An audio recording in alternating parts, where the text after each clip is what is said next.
I'm starting happy hour a little bit early, so come on up, Bill.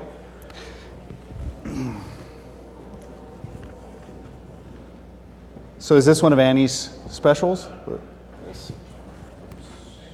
This is a Russian Imperial Stout. It looked like you needed a little something. I did. After my mic accident on the last panel, I went straight for the beer. Well, it kind of looked like you had a little. So, I don't know if you guys know. So, Bill, you are the CEO of PicoBrew, and very quickly, tell everyone what PicoBrew is. So at PicoBrew, we're making the world's first fully automatic beer brewing machine. In fact, we produced it already in 2013. We launched it on Kickstarter.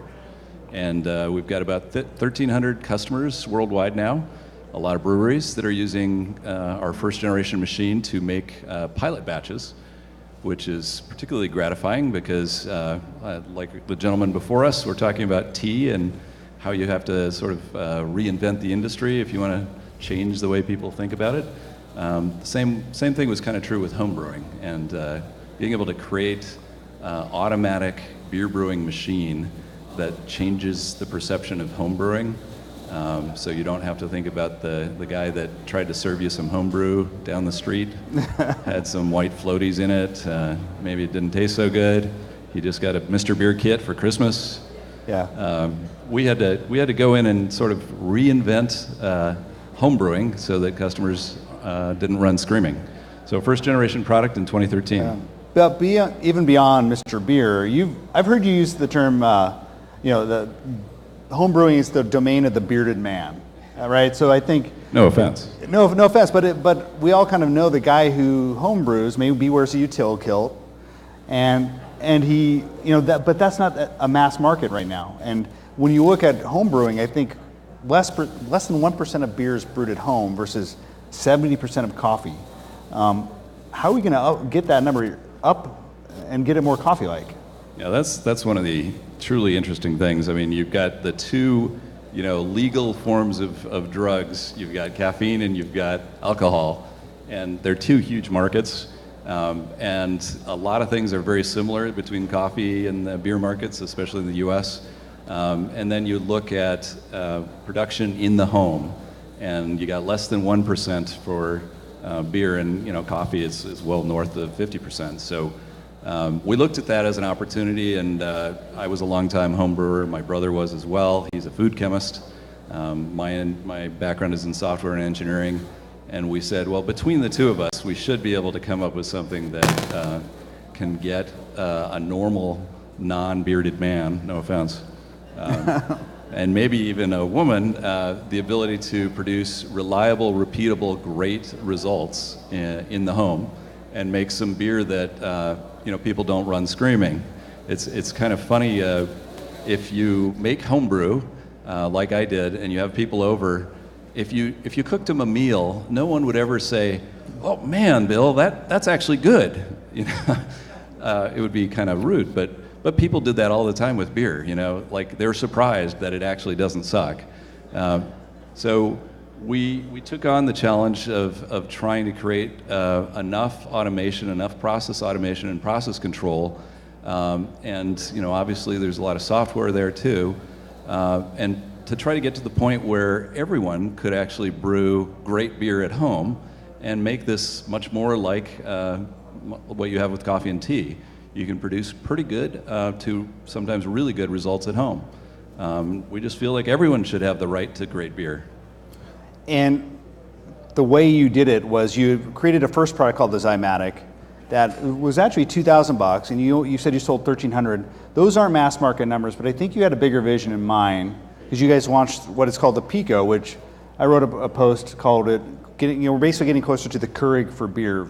And I think what you did there is you made it much easier. You didn't have to worry about your own grains. You basically created pods. So talk about this evolution where you're moving from a market that's 1,300 products you sold, probably largely to master brewers at craft breweries, to a product that actually may show up on kitchen countertops. Yeah, I mean, so one of the things I got to learn on Microsoft's nickel over the course of almost 20 years was, turns out that it's hard to sell smartphones in 1997.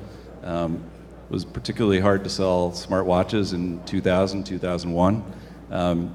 You actually have to work up to a market. You have to help customers understand what you're making, and you have to be there with the right product. And so, with craft beer is really, really taking off right now. And we think customers are starting to understand that you can actually brew in-home and it doesn't have to suck, but they're not there yet. So we knew we had a big education process. So rather than jump right to a very small, very affordable product, even if we were smart enough to do that first generation, we started with a product for professional breweries. And that is our first generation Zymatic products. And Mike, as you said, we have that in about 1,300 different sites. Many of them are craft breweries, but some of them are in the home as well. And the ones that landed in the home, a lot of the customers were saying, awesome product, a little expensive, a little large, and it's really awesome to see this fresh grain and fresh hops, and they smell great. A little bit hard. I don't want to always have to go to a homebrew store. I don't even have a homebrew store in my town, or it's hard to get to one.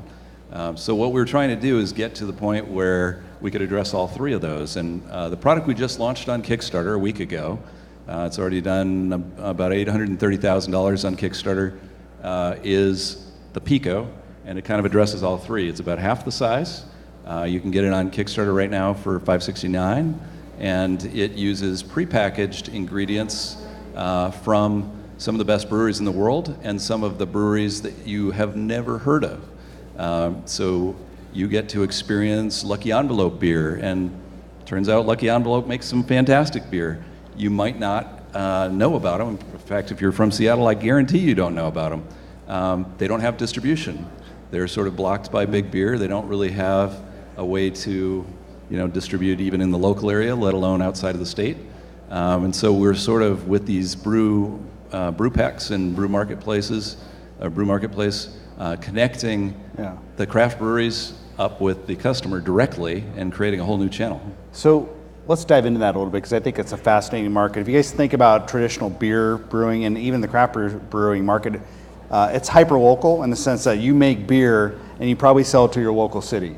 And to get countrywide distribution, you have to do a deal with Anheuser-Busch, because you need that kind of scale for a network.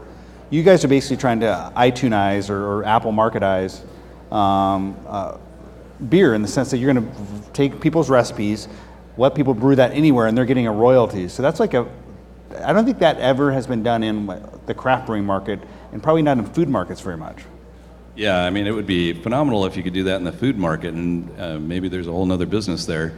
But yeah, the opportunity is, if you are a craft brewery or a home brewer, and you have that great recipe and it requires certain ingredients, you can work with us. We will produce your recipe as a Pico pack. We'll source the ingredients, and we'll put it up on an online marketplace we call the Brew Marketplace.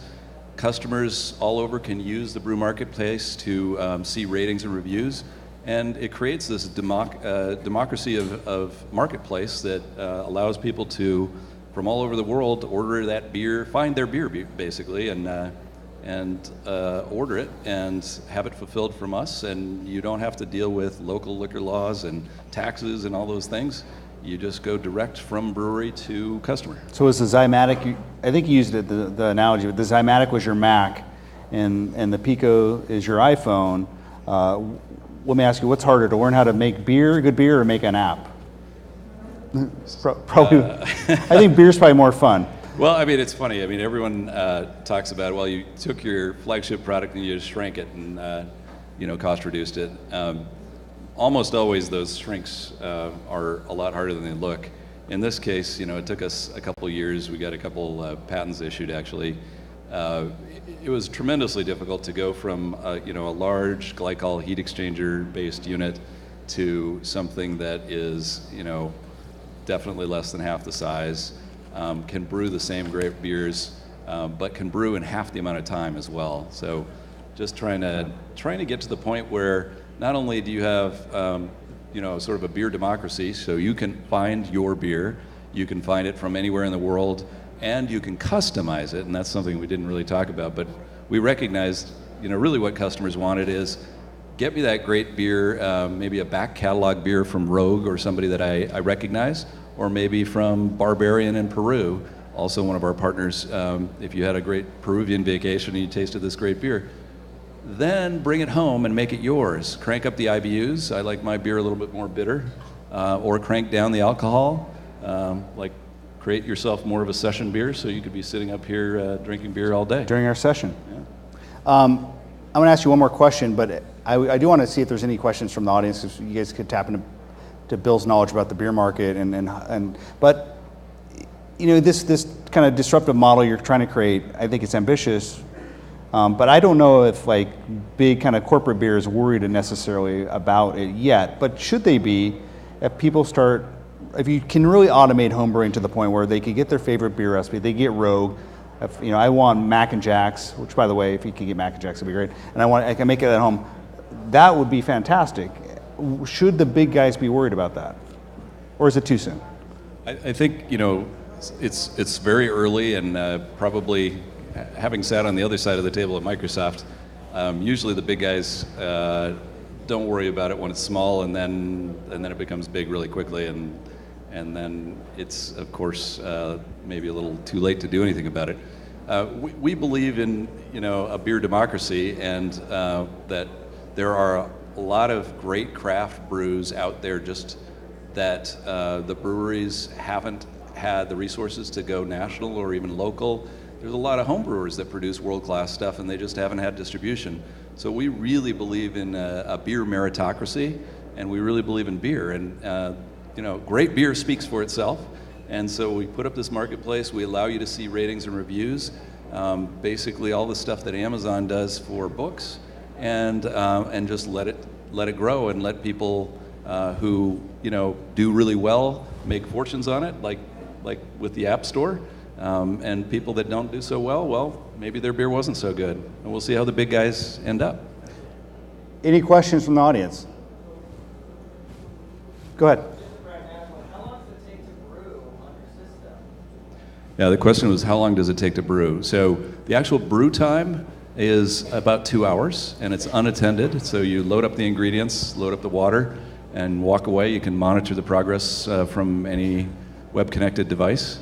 And then you come back, let your keg cool, add yeast, and depending on the recipe, if you're making a really big Belgian quad, maybe 14% alcohol, you could ferment it for up to a month. Typical is about 5 to 7 days for you know, an IPA or a pale ale.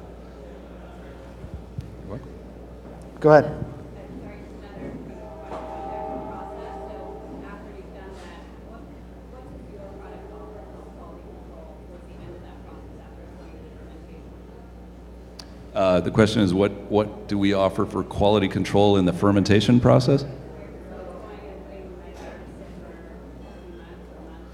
Ah, okay. Trying to make sure that we are providing ourselves the right kind of experience and not destroying exactly what we're putting in. Yeah, I mean, you know, that is the challenge of making great beer. Anyone can make beer, as most of us learned with Mr. Beer kits in college.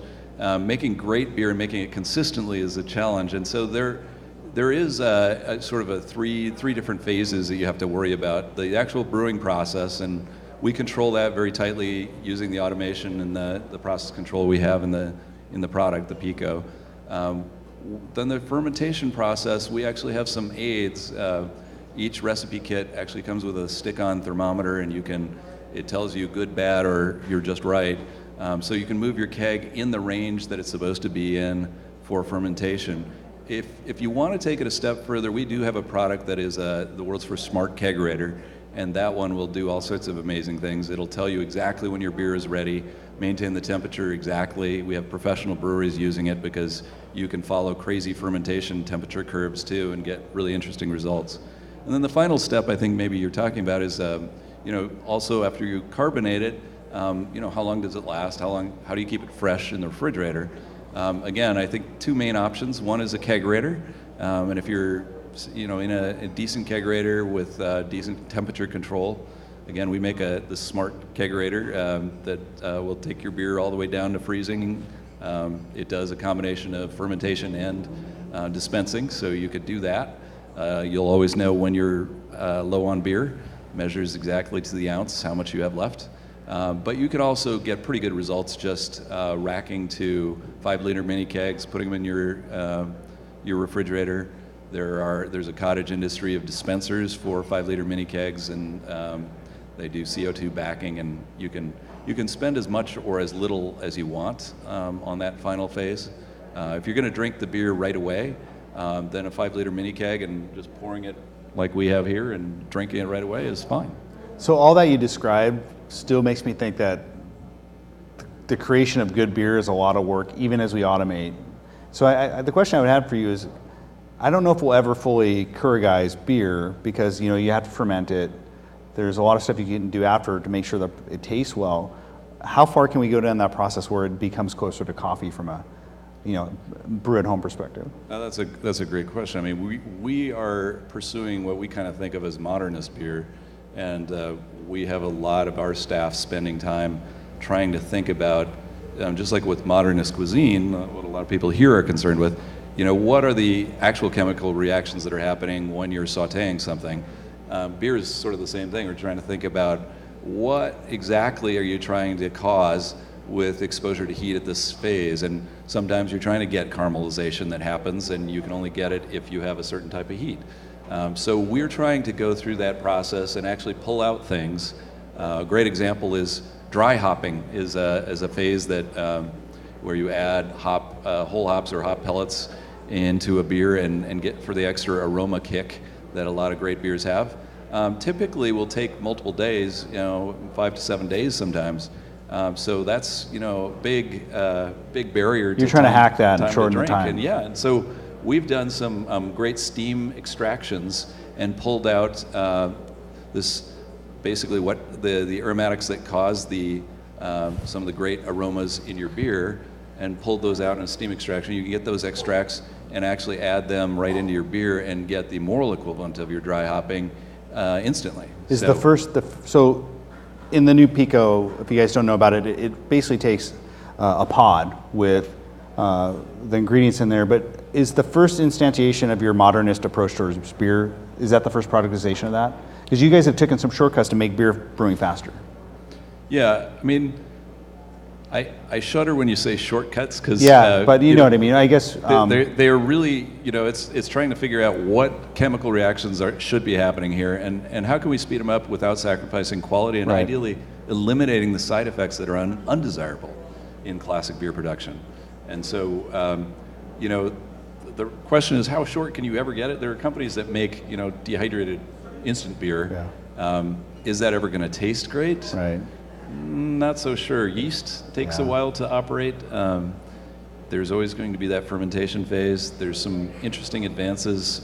We've done some work on pressure fermentation, and we do have something that we'll be talking about later in our Kickstarter campaign, where you can pressure ferment, get great results, and cut your fermentation in half. But yeah, I mean, the sky's the limit for what you can do, but don't expect instant beer. Instant beer. Yeah. Any other questions from the audience?